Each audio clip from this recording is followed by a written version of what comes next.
மக்கள் போற்றும் மகத்தான தளபதிக்கு மக்களால் கிடைத்த வெற்றி சின்னம் விசில் சின்னம். இது நம்ம சின்னம். இவன் YBM பாலாஜி, கொளத்தூர் தொகுதி, தமிழக வெற்றி கழகம். இந்த அவதூறு பரப்புறது, கேவலமா கீழ்த்தரமா இறங்கி பேசுறது, ஒருத்தவங்களுடைய பர்சனல் லைஃப்குள்ள போயிட்டு அவங்கள போய் நோண்டுறது, இந்த மாதிரி விஷயங்கள்லாம் நம்ம பாலிடிக்ஸ்ல இருக்கவே இருக்காது. விஜய் ரொம்ப தெளிவா சொல்லியிருந்தாரு. ஆனா விஜய்க்கு கண்டிப்பா இந்த மாதிரி விஷயங்களை அட்டாக் மோட்ல அவங்க கொடுப்பாங்கன்றது விஜய்க்கு ரொம்ப நல்லாவே தெரியும். பாஜகவோட மாநில தலைவர் அவரை திரிஷா வீட்டில இருந்து வெளியே வர சொல்லுங்க, பனையூர்ல இருந்து வெளியே வர சொல்லுங்க அப்படின்னு சொல்றது என்ன அப்படின்னு கேட்டீங்கன்னா, இது அவர் மேல தனிப்பட்ட ஒரு விமர்சனம் வைக்கிறாருங்கிறத தாண்டி திரிஷா அப்படிங்கிற நடிகை அவங்களுடைய பர்சனலையும் இது அட்டாக் பண்ற மாதிரியும் அவங்களுடைய தனிப்பட்ட வாழ்க்கையை கொச்சப்படுத்துற மாதிரியும் இருக்கிறது ரொம்ப ரொம்ப ரொம்ப கேவலமான விஷயம். முதல்ல வீட்டுல இருந்து வெளியே வரணும். திரிஷா விட்டு இருந்து முதல்ல வெளியே வந்தா தான் முதல்ல எல்லாமே நடக்க முடியும். இந்த மாதிரி கீழ்த்தரமா நீங்க ஒரு விமர்சனம் வைக்கும் போது இது கேவலமா தான் பார்க்கப்படும். இதை நம்ம என்ன சொல்லியுமே ஈடுகட்டவே முடியாது. இப்போ என்ன சொல்றாரு அப்படின்னா, நான் யாரையும் அவதூறாலாம் பேச விரும்பல, நான் அப்படிலாம் பேசுற ஆள் கிடையாது அப்படின்னு. திரிஷா நடிகைங்கிறத தாண்டி ஒரு பெண், அவங்க திருமணம் இன்னும் ஆகல, அவங்கள ஒரு நடிகரோட, அது ஒரு கட்சியோட தலைவரோட சேர்த்து வச்சு பேசுறது எவ்வளவு கேவலமான விஷயம். விஜய் இதுக்கும் ரொம்ப அமைதியா தான் ஹேண்டில் பண்ணிட்டு இருக்காரு.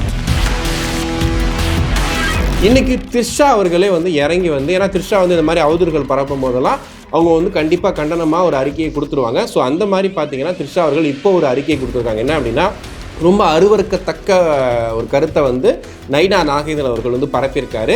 எனக்கும் எந்த கட்சிக்கும் சம்மந்தமும் கிடையாது, எனக்கும் இந்த விஷயத்துக்கும் எந்த ஒரு இதுவும் கிடையாது, தேவையில்லாமல் அவதூறு பரப்பாதீங்க அப்படின்னு சொல்லி வக்கீல் மூலியமாகவே நோட்டீஸ் அனுப்பிச்சிட்டுங்க. அதான் இவர் பார்த்தீங்கன்னா ஒரு நடிகை கிட்ட இருந்து கண்டனம் வாங்குற அளவுக்கு ஒரு அரசியல் பண்ணிட்டு இருக்காங்கிறதான் நிதர்சனம்.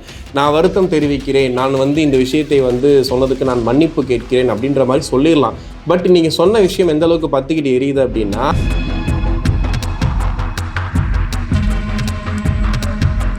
தாவேகா தலைவர் விஜய் அவர்கள் முதல் மாநாடு விக்கிரவாண்டியில் நடத்தும் போது ஒரு ஸ்டேட்மெண்ட் ஒன்று சொல்லியிருந்தார். என்ன சொல்லியிருந்தாரு அப்படின்னா, நம்மளுடைய அட்டாக் எப்படி இருக்கும் அப்படின்னா, டீசன்ட் அட்டாக், டீசன்ட் அப்ரோச் அப்படின்ற வார்த்தையை பயன்படுத்தியிருப்பார். அதாவது மற்ற கட்சிகள் மாதிரி இல்லாமல் இந்த அவதூறு பரப்புறது, கேவலமாக கீழ்த்தரமாக இறங்கி பேசுறது, ஒருத்தவங்களுடைய பர்சனல் லைஃப்குள்ளே போயிட்டு அவங்கள போய் நோண்டுறது, இந்த மாதிரி விஷயங்கள்லாம் நம்ம பாலிடிக்ஸில் இருக்கவே இருக்காது.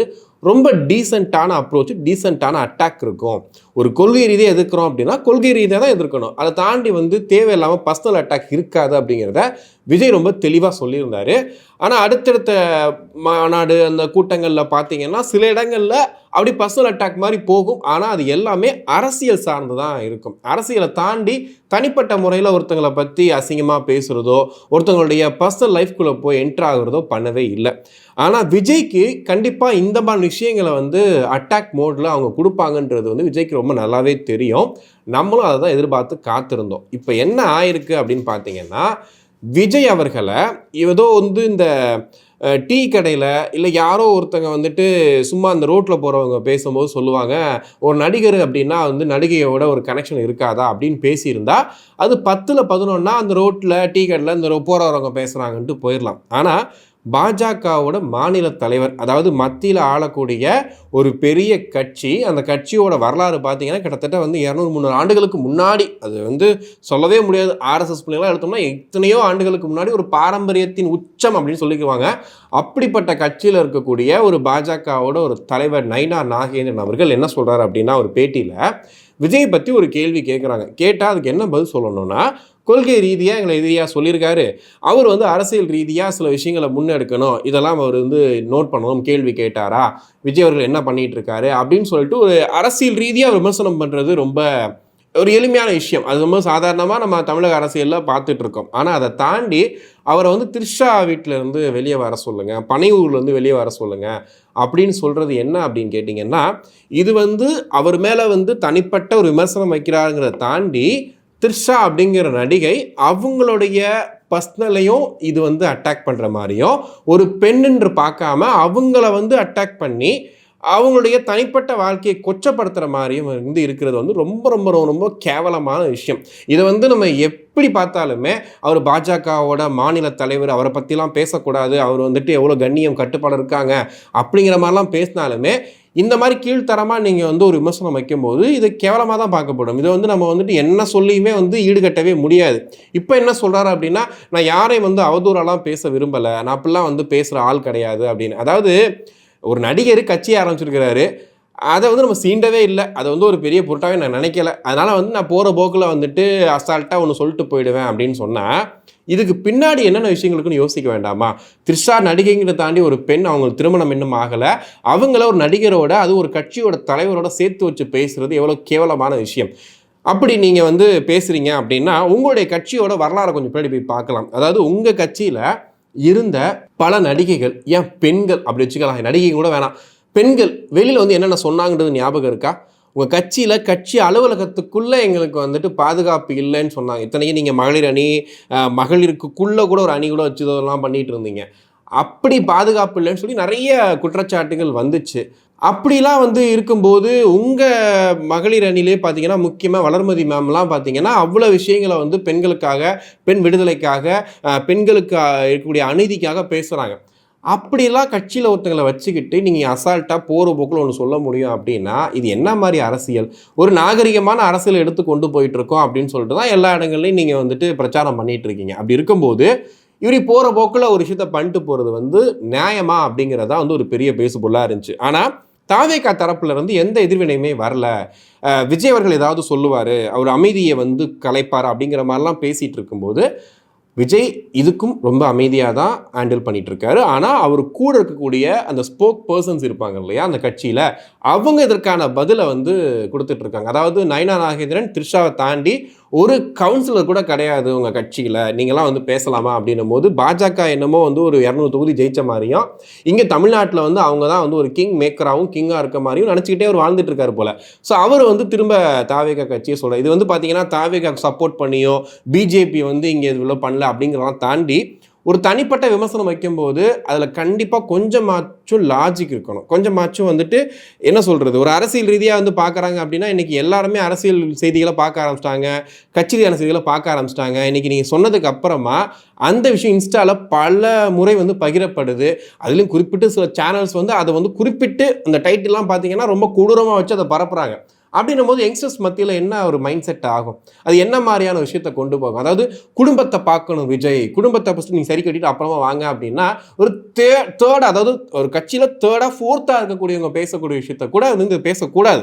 ஆனால் அவங்க பேச வேண்டிய விஷயத்த வந்து ஒரு கட்சியோட தலைவராக இருந்துக்கிட்டு, ஒரு மாநில தலைவராக இருந்துக்கிட்டு அதை பேசுறது வந்துட்டு ரொம்ப ரொம்ப ரொம்ப ரொம்ப ஒரு கேவலமான விஷயம். இதுக்கு வந்து தாவேகா சைடில் இருந்து அந்த ஸ்போக் பர்சன்ஸ் வந்து நிறையா பதிலடி கொடுக்குறாங்க, பேசுகிறாங்க. இன்றைக்கி த்ரிஷா அவர்களே வந்து இறங்கி வந்து, ஏன்னா த்ரிஷா வந்து இந்த மாதிரி அவதூறுகள் பரப்பும் போதெல்லாம் அவங்க வந்து கண்டிப்பாக கண்டனமாக ஒரு அறிக்கையை கொடுத்துருவாங்க. ஸோ அந்த மாதிரி பார்த்தீங்கன்னா த்ரிஷா அவர்கள் இப்போ ஒரு அறிக்கையை கொடுத்துருக்காங்க. என்ன அப்படின்னா, ரொம்ப அருவருக்கத்தக்க ஒரு கருத்தை வந்து நயனா நாகேந்திரன் அவர்கள் வந்து பரப்பியிருக்காரு. எனக்கும் எந்த கட்சிக்கும் சம்மந்தமும் கிடையாது, எனக்கும் இந்த விஷயத்துக்கும் எந்த ஒரு இதுவும் கிடையாது, தேவையில்லாமல் அவதூறு பரப்பாதீங்க அப்படின்னு சொல்லி வக்கீல் மூலியமாகவே நோட்டீஸ் அனுப்பிச்சிட்டுருங்க. அதாவது இங்கே தாவேகாவா திமுகவா, அடுத்த அரசியல் யார் வந்து ஆள போகிறாங்க, தமிழகத்தை வென்றெடுக்க போகுது யார் அப்படிங்கிற மாதிரி ஒரு விஷயத்தில் எல்லாரும் ஓடிட்டு இருக்கும்போது இவர் வந்து பார்த்தீங்கன்னா ஒரு நடிகை கிட்ட இருந்து கண்டனம் வாங்குற அளவுக்கு ஒரு அரசியல் பண்ணிட்டு இருக்காங்கிறது தான் வந்துட்டு நிதர்சனம். அதைத்தான் வந்து இங்கே வந்துட்டு நிறைய பேர் வந்து இன்னைக்கு வேற மாதிரி பேசிட்டு இருக்காங்க. ஸோ ஒரு நடிகைக்கு நீங்கள் கொடுக்கக்கூடிய பாதுகாப்பு, ஒரு பெண்ணுக்கு நீங்கள் பேசக்கூடிய வார்த்தைகள் எந்த அளவுக்கு மோசமாக இருக்குங்கிறது தான் வந்து உங்கள் அரசியலில் நீங்கள் என்னத்தை வந்து நீங்கள் கற்றுக்கிட்டு வந்தீங்கன்றதை காட்டுது. இந்த லட்சணத்தில் ஒரு அதிமுகலேருந்து தான் வந்துட்டு பாஜகவுக்கு வந்திருக்கிறாரு. வந்திருந்து இந்த மாதிரி வந்து பெண்கள் மீதான ஒரு குற்றச்சாட்டா, ஒரு பெண்கள் மீதான அவதூறாக இப்படி பேசுறது வந்துட்டு, அதாவது எந்த ஆதாரமும் கிடையாது, எந்த விஷயமும் கிடையாது, சும்மா போகிற போக்கில் வந்து பேசுகிறது ரொம்ப ரொம்ப ரொம்ப தவறான விஷயம். ஆனால் தாவேகா தரப்பில் விஜய் அவர்கள் இதை வந்து ரொம்ப அமைதியாக ஹேண்டில் பண்ணிட்டு இருக்காரு. அது ஒரு பக்கம் வந்து பாசிட்டிவாக சொல்கிறாங்க, இல்லைங்க இதெல்லாம் வந்து பதில் சொல்லக்கூடாது, இதெல்லாம் வந்து போகிற போக்கில் எல்லாம் சொல்லிகிட்டே தான் இருப்பாங்க, நம்ம ஏன் அதெல்லாம் பதில் சொல்லணும்னு கேட்குறாங்க. இன்னொரு சைடு இதை ஒரு ஆயுதமாக பயன்படுத்தி பெண்கள் மத்தியில் உங்களுக்கு இருக்கக்கூடிய அந்த செல்வாக்கை குறைக்கிறதுக்காக இதெல்லாம் பண்ணுறாங்க. நீங்கள் ஏதாவது ஒன்று பேசி தான் ஆகணும், உங்கள் கட்சியில் இருக்கவங்க பேசுகிறாங்க, நீங்களும் வந்து பதிலுக்கு ஒரு அட்லீஸ்ட் நீங்கள் ஒரு டீசெண்டாவது ஏதாவது விஷயத்த சொல்லி தான் ஆகணும்னு சொல்லிட்டு சொல்கிறவங்க இருக்காங்க. பட் இது வந்து எப்படி ஹேண்டில் பண்ண போகிறாங்கிறத விஜய் தான் யோசிக்கணும். ஆனால் த்ரிஷா அவர்கள் கொஞ்சம் தைரியமாகவே வந்து கண்டனமாகவே தெரிவிச்சிருக்காங்க, வக்கீல் மூலியமாகவே சொல்லியிருக்காங்க, இப்படிலாம் நீங்கள் பேசுகிறது ரொம்ப தவறு அப்படின்னு சொல்லிட்டு. பாஜகவை பொறுத்த வரைக்கும் பார்த்தீங்கன்னா ஜனநாயகம் அப்படிங்கிறது அவங்க கட்சியை பொறுத்த வரைக்கும் ஒவ்வொருத்தரும் ஒவ்வொரு கருத்து சொல்லுவாங்க. சொல்லிட்டு என்ன சொல்லுவாங்கன்னா அது அவர் கருத்துங்க, எங்க கருத்து கிடையாது அப்படின்னு சொல்லிட்டு திடீர்னு வந்து சுப்பிரமணிய சுவாமி சொல்லுவார் ரவுடிகள்னு வர நம்மளாரையும். ஆனால் வந்து மேலேருந்து சொல்லுவாங்க அது வந்து அவர் கருத்து, அவர் ரவுடின்னு சொல்லி நான் அப்படிலாம் சொல்லலையே, எனக்கு வந்து எல்லாம் நண்பர்கள் தானே சொல்லி மோடிஜி அவர்கள் சொல்லுவார். ஸோ இது இப்படியே வந்து மாறிட்டே இருக்கும். இன்னொன்று பார்த்தீங்கன்னா குஜராத்தில் போய் ஒன்று பேசுவாங்க, நம்மளை போய் வேறொரு மாநிலத்தில் போயிட்டு திருடர்கள்னு சொல்லுவாங்க. பட் நம்ம கிட்ட வந்து என்ன சொல்லுவாங்க அப்படின்னா நீங்கள் எல்லாருமே வந்து நண்பர்கள். இப்போ கூட ரீசெண்டாக வந்து உள்துறை அமைச்சர் அமித்ஷா அவர்கள் வராரு, வந்து தன்னோட பேச்சு தொடங்கும்போது என்ன சொல்கிறாரு அப்படின்னா தமிழில் பேச முடியலன்னு ரொம்ப வருத்தமாக இருக்குது எனக்கு அப்படிங்கிறாரு. கற்றுக்கிட்டா நல்ல விஷயம் தானே, நாங்கள் வந்து ஹிந்தி கற்றுக்கணும்னு சொல்கிறீங்களா அப்படின்ற மாதிரிலாம் இங்கே கமெண்ட்ஸ் எல்லாம் சொல்கிறாங்க. ஸோ இது வந்து அந்த கட்சியை பொறுத்த வரைக்கும் இவ்வளவு முரண்பாடுகள் இருக்குது. ஆனால் வளர்மதி மேம் வந்து ஓரளவுக்கு அதை சாட்டிஸ்ஃபை பண்ணுற மாதிரி விஷயத்த சொல்லியிருக்காங்க. நைனா நாகேந்திரன் வந்து மன்னிப்பு கேட்கணும் அப்படின்ற விஷயத்தையும் சொல்லியிருக்காங்க. ஸோ வந்து டீசெண்டாக அரசியலை தாண்டி இந்த மாதிரி விஷயங்கள் பண்ணும்போது என்ன ஆகுது அப்படின்னா நீங்கள் என்னத்தை கற்றுக் கொடுக்குறீங்க அடுத்த யங்ஸ்டர்ஸ்க்கு அப்படிங்கிறது ஒரு கேள்விக்குறியாக மாறுது. ஸோ இன்னைக்கு வந்து தாவேகாவா, திமுகவா, அதிமுகவா, என்டிஏ கூட்டணியா, என்ன நடக்க போகுது, திமுக காங்கிரஸ் கூட்டணி உடையுமா அப்படிங்கிற மாதிரிலாம் அரசியல் பண்ணிட்டு இருக்கும்போது ஒரு நடிகை வந்து கண்டனம் தெரிவித்து அதுக்கு வந்து வருத்தம் தெரிவிக்கிற அளவுக்கு தான் வந்து பாஜக நைனா நாகேந்திரன் வந்து அரசியல் பண்ணிட்டு இருக்காரு அப்படிங்கிறது தான் இப்போ நிரூபணம் ஆயிருக்கு. நான் வருத்தம் தெரிவிக்கிறேன், நான் வந்து இந்த விஷயத்தை வந்து சொன்னதுக்கு நான் மன்னிப்பு கேட்கிறேன் அப்படின்ற மாதிரி சொல்லிடலாம்.